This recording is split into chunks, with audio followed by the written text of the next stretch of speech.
இந்த நேரத்துல இப்படி யார் கதவு தட்டுறாங்க? நீ உள்ள போ, நான் யாருன்னு பார்த்துட்டு வரேன்.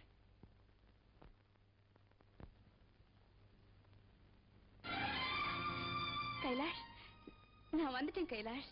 தப்பு பண்ணிட்ட மாதவி, நீ செஞ்சது சரியில்லை. என்ன சொல்றீங்க கைலாஷ்?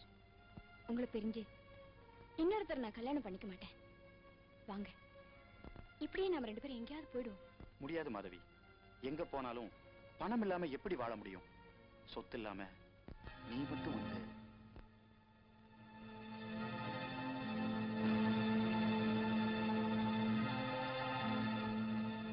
இப்ப எனக்கு புரியுது. நீ என்ன காதலிச்சது, கல்யாணம் பண்ணிக்குவேன்னு சொன்னதெல்லாம் போய். மாதவி, அந்த பேரை சொல்ல உனக்கு அருகதே இல்ல. நீ ஒரு ஏமாத்துக்காரன். You are a fraud.